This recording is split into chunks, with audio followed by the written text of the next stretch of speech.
Live and direct, live and a date no jive. Legalize it. I mean, how much can a koala bear?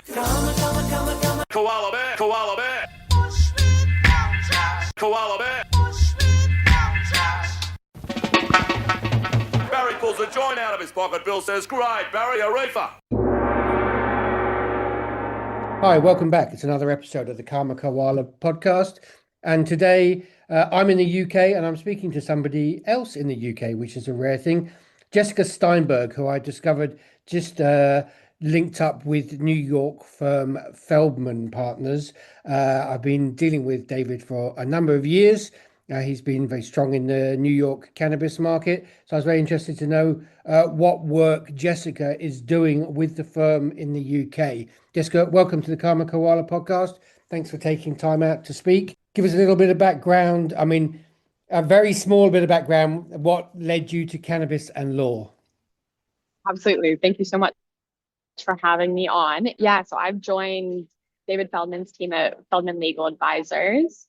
They're based in New York. I live in London and I am a qualified solicitor here in England and Wales. So it's really helping the firm to look into the European market, and that kind of taps into my background. So I've been in the cannabis industry since about 2016. I came in it from an academic perspective, and I ended up doing a PhD in law at the University of Oxford. By training, I'm an anthropologist, so I conducted an ethnography looking at 11 jurisdictions and the process of legal reform and commercialization of cannabis. And those jurisdictions, those 11 within Europe or around the world? No, so I was looking at places like Colombia, Panama, Canada, the US, Thailand, Israel, a bunch of European countries, the UK included. And then also part of my thesis and some of my consulting work at the time was going to the UN and WHO when the rescheduling discussions and process were happening there. For Europe, you're based in London, but I presume in terms of work for the firm, you're really looking at what's happening in Germany, Slovakia, Czech Republic, Portugal, Spain, those sorts of jurisdictions, yes? Yeah, so definitely keeping an eye on what's happening in those places. There's a lot going on in different capacities, and but the firm itself focuses on US clients. What's interesting is there's a dynamic shifting where some European brands or companies are interested in moving to the US market just because of market opportunity often is greater in the US. But similarly, there's a market opportunity for some US companies to. Well, I mean, look, a lot of Canadian companies are furiously buying up in Germany at the moment so they can get rid of their overproduction. But that's really interesting what you say. I'm more actually interested in the other way around. So you're seeing European, and when you say European, are you talking about UK and European companies looking at the North American market? Can we define particular states that they're interested in and particular areas of business? You know what? I would say companies are looking at some of the markets that have more recently come online. So we're not talking about like California or Colorado, some of these established markets. The new gold rush markets. Of course. Yeah. Well, the regulations are still a bit quirky and being figured out and things like that. And there's just more market share to eat up. They're not going to some of the complicated markets like Florida as an example. That would be madness for anybody to go to Florida.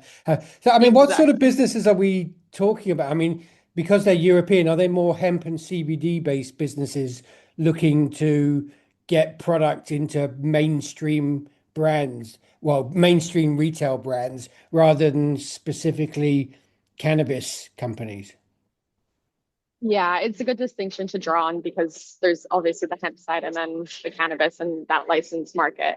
I would say a lot of the ones I've seen are on the hemp and CBD side. At the same time, it's difficult because, as you know, in the European market, what medical means is more akin to pharmaceutical or something like that, whereas in the US, medical is sometimes disguised as recreational. The US is like Australia. Medical means anybody can have it and you pretend you're sick, basically. Yeah. So I have seen some companies in Europe thinking about how to get distribution of their quote unquote medical products into dispensaries or other, maybe it's not a cannabis dispensary, but other types of retailers that would allow distribution of that. And oftentimes, I mean, what I've been doing for years, even before I became a lawyer, was trying to navigate this really tricky and rapidly moving regulatory framework. And so I think that's often what's happening. It's not a question of like, can we do it? It's maybe we can. If we can, how do we do it? And if we can do it, then help us figure that out. So it's not so clear cut. And there's not, I couldn't say that all the companies are doing the same thing just because each company, what they're producing and what the compounds look like and how they're being derived and all this. It's so. So are they more likely to be looking at a nutraceutical type retail outlet for their medical products, or are they really seriously looking at the CVSs of this world? I mean, to be honest, because I haven't been to the States for a while, I don't even know what the CVSs of this world and similar are doing with regard to, GMP related medical cannabis. I mean, can you shed any light on that? I mean, GMP medical cannabis, if we're talking like licensed cannabis retailers, that honestly, it's so different. Like in the US, and I go back to Colorado, that's where I have family. So it's been a state that's been regulated since 2014. I don't think that terminology has ever been thrown around in a dispensary. Like, I just don't think consumers are aware are or thinking care about it or aware or care. Yeah. And so it's hard to say, like, it's just not one for one. And that's something I've always seen in my conversations. I used to do a lot of consulting work throughout the PhD. So it was trying to almost like translate the terminology and the jargon that's used in the US. And if they want to come to the European market, like you have to understand how the language works and what the target markets here are looking at and what they want. Yeah, it's so different. Well, I mean, and also interestingly, the Swiss have just put out another consultation paper. And although they're not part of the EU, in the end, it's those hard and fast Swiss type rules that the EU will most likely head down that path. And that's a world away from anybody else on the planet, really, at the moment, isn't it? Well, it's so different. I think Europe and just including Switzerland in that they follow an evidence-based policy making process that has not necessarily been the case in the US. I think often what we saw was it was like bottom up. The movement came in and was able to kind of figure out industry standards, like almost like a self-regulated market. And then regulators were responding.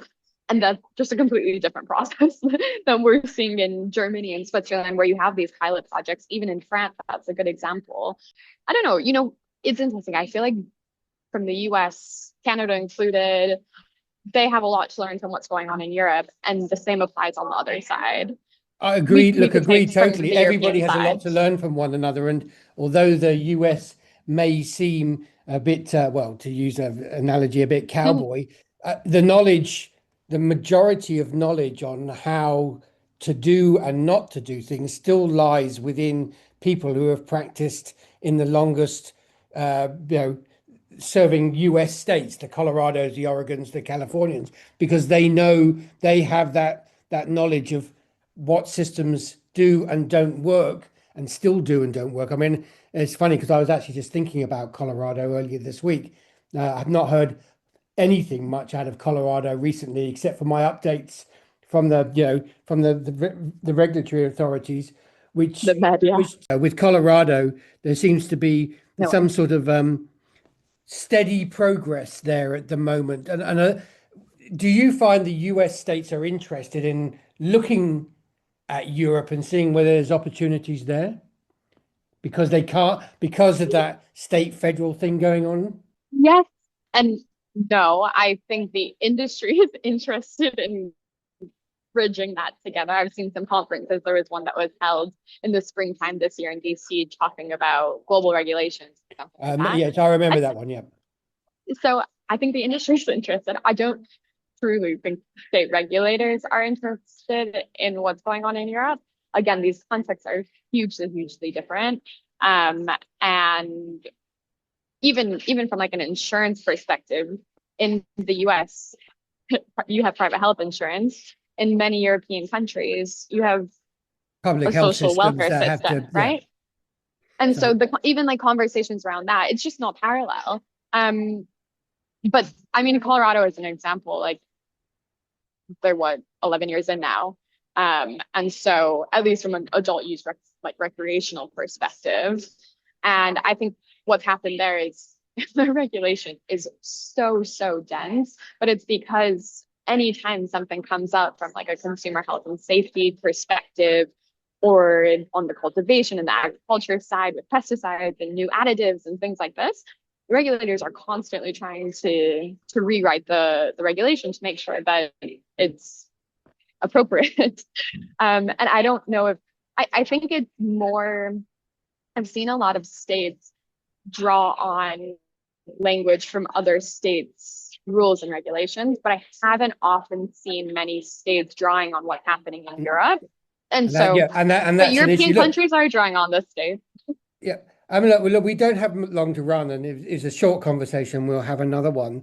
But I did, with regard to you being based in the UK, the UK is, highly secretive about what it does with regard to cannabis, because this government will refuse to ever regulate properly for adult use cannabis. I mean, this country, it's very conservative on that sort of stuff.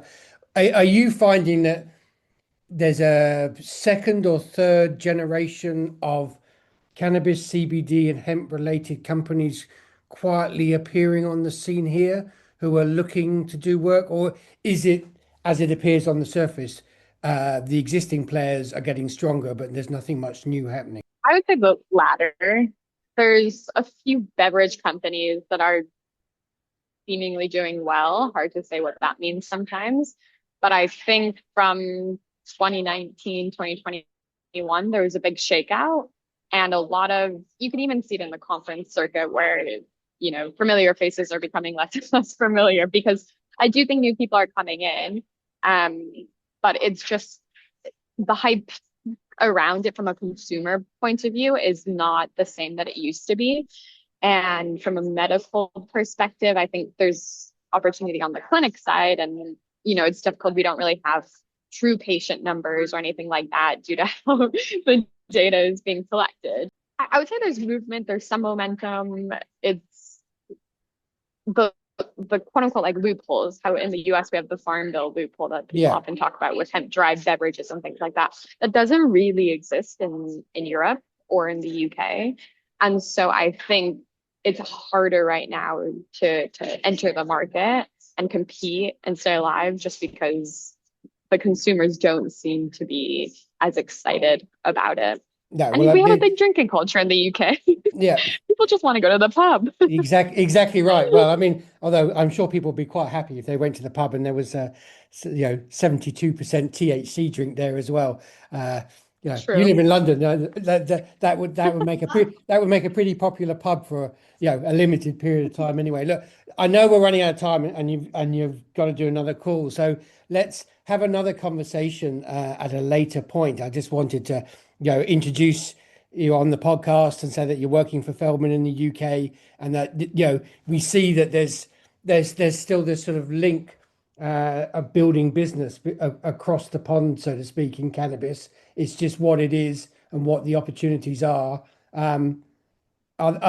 They're sparse, but they're growing, would be your précis. Yeah, I think people can see good opportunities when it's the right time, the right brand, strategy, etc. But it's competitive. I don't think everyone's going to win. Yeah, well, that's business for you, isn't it?